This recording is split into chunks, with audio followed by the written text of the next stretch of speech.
Show you guys something here, something that I've been talking about, but in a more visual sense than before.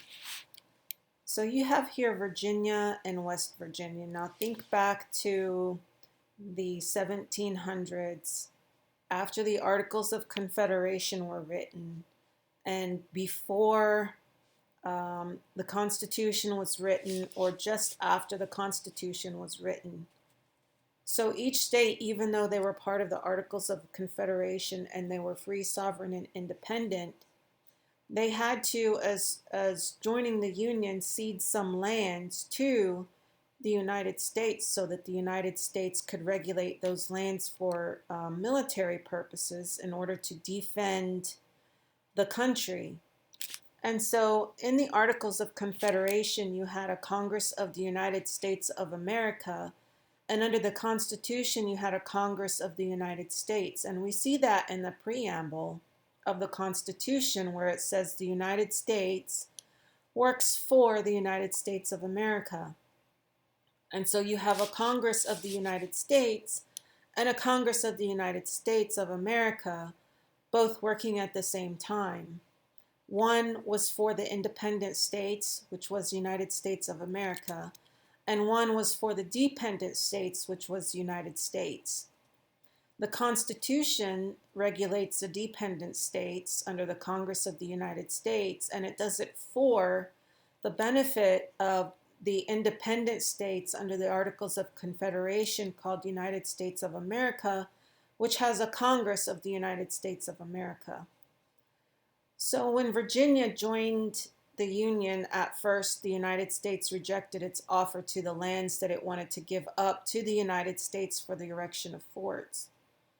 So they had to resubmit some other plans, which I'll show you in a second. So West Virginia and Virginia, back in the old days, were not two separate states. They were one state. And what they did was they ceded the lands north of the Ohio River. So here's just about where the Ohio River is. And they only ceded those areas north of the Ohio River to the United States for the erection of forts and to be under the control of the federal government. So two different governments, United States of America, which are the free, sovereign, and independent states, and those free, sovereign, and independent states ceded some lands to the United States, which is an agency that regulates the military or defense, national defense for the independent states, and they work under a Congress of the United States. So here's a website that talks about Virginia ceding some lands to the United States. So the United States of America has this independent state called Virginia, and Virginia ceded some lands to the United States to become a dependent state called State of Virginia, because it's inside Virginia.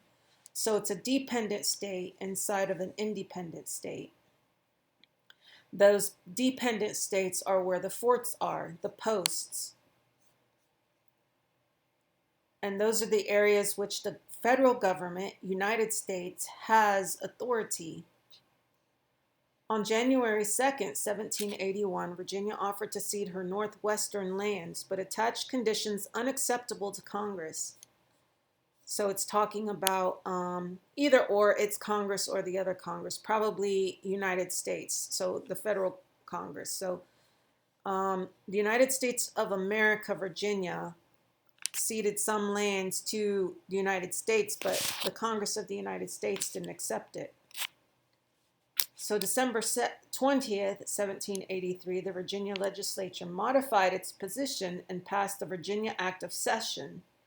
The other states with Western claims subsequently relinquished them, and several instances stipulating reserves. The Virginia Deed of Cession was formally delivered to and accepted by Congress March 1, 1784, so reserves. Okay, so let's talk about this for a second before I get into this down here. The Constitution told Virginia, so the federal government told Virginia The things in the Constitution are what we want to do on the lands that you cede to us. And then Virginia can say, well, we agreed to some things, but not all the things. So they reserved some jurisdictions for themselves. So Virginia would have some jurisdiction over the federal lands ceded to the United States for the building of forts, which is the same thing Kansas did at Fort Leavenworth. So the Constitution is the offer to Kansas what it's going to do on the federal lands and what it can't do on the federal lands. So when it made the offer to Kansas, Kansas could have rejected the Constitution and said, well, we accept it for most things, but not all things. That we want to have some rights on the federal lands. So Kansas would have some rights inside state of Kansas.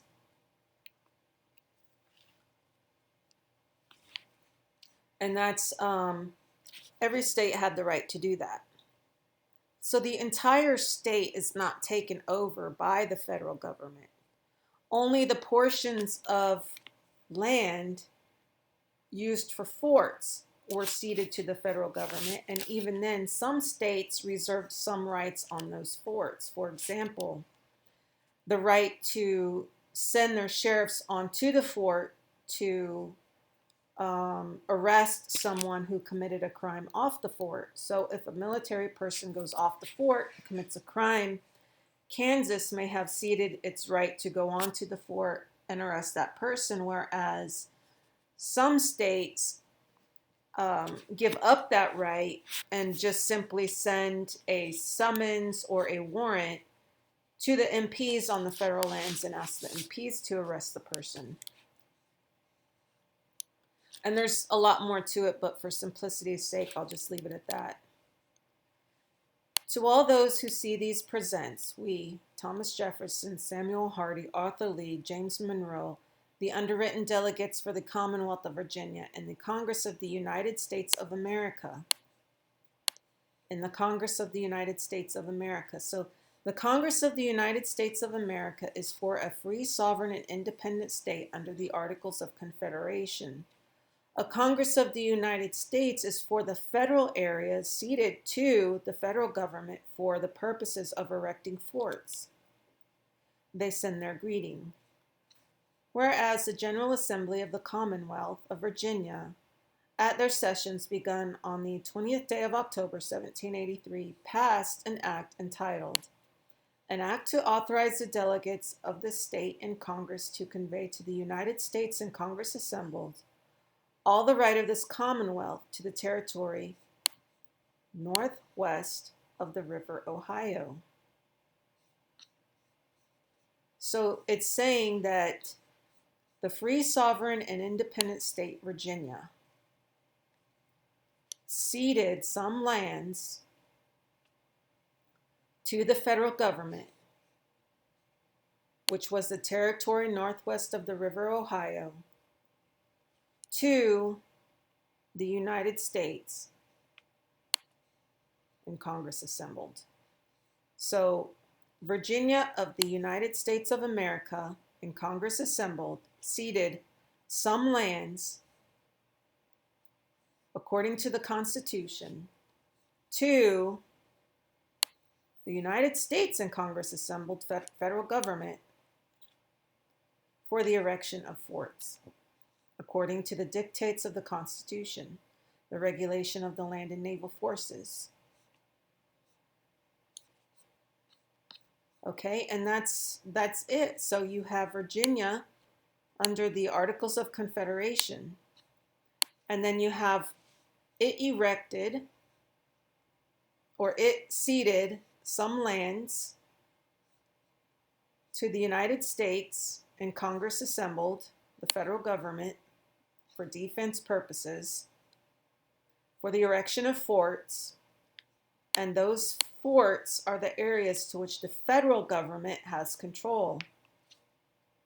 The people on those forts are which the federal government has control over, and those are the land and naval forces. And the federal government has control of the militia only when called into actual service.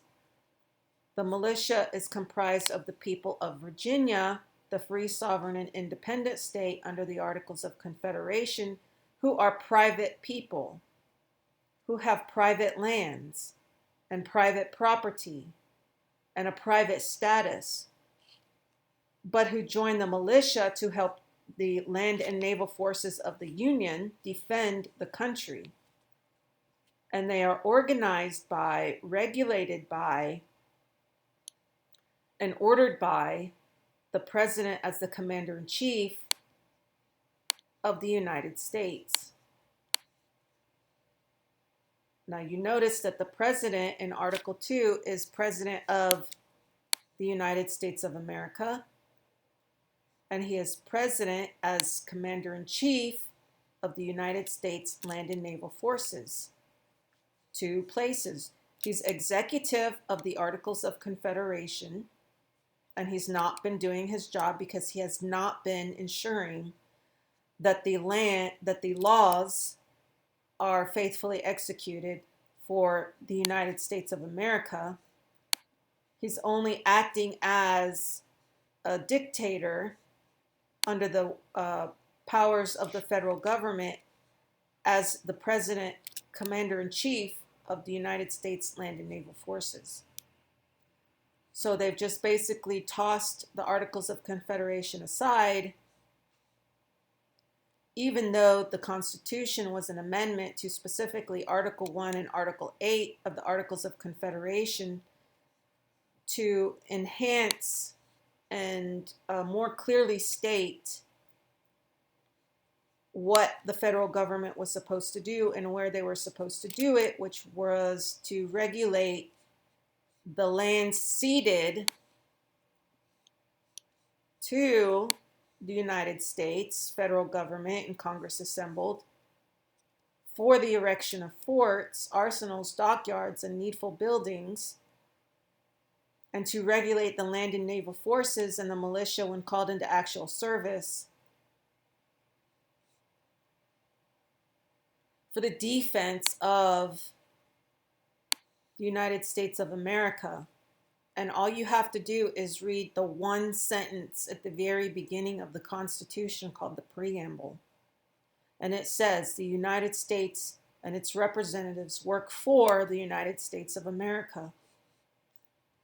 And that the president has 2 offices, executive of the United States of America and commander of the United States. The United States of America is the Articles of Confederation, and the United States is the Constitution, the land and naval forces, the regulation of the federal people on the federal lands. And this is true for all the states that joined the Union. They joined linking arms for the mutual defense through cession of certain lands in their free, sovereign, and independent capacity, placing those certain lands under the control of the federal government for defense of America. And the people who are supposed to defend America are Congress and President of the United States. They have not been doing their job because they've instituted many instrumentalities as middlemen, working as quasi-public private goons or thugs to come off the federal lands and use federal forms to contract with all of us private people who make up the private people in the free, sovereign, and independent state so that they could extort money from us, steal from us, draft us into wars that we don't want to be involved in, and all kinds of other things. Steal our land from us using the fake IRS laws, issue us fake currency, and all these other things. So it's time to wake up. It's time to understand what's going on here. It's time to stop being a child and believing everything that you're told just because you were told it to to you when you were in school and it made sense at the time. The things they say, if you actually read the documents, make no sense. But once you start looking at it in this way that I've been teaching you, everything falls into place and everything starts making sense. It makes so much sense that it's practically intuitive. You just have to get over the hump of trying to get past what they taught you and trying to learn what is actual. Consider liking, sharing, subscribing, and leaving a comment. And I try to reply to all the comments made on my videos. And if you don't want to share my videos with your friends, then listen to them a few times and then talk to them about people and see what they think and see what they say and see if you can alter their perception of reality by telling them the truth. See how they react. Okay, take care, and I'll see you guys in the next video.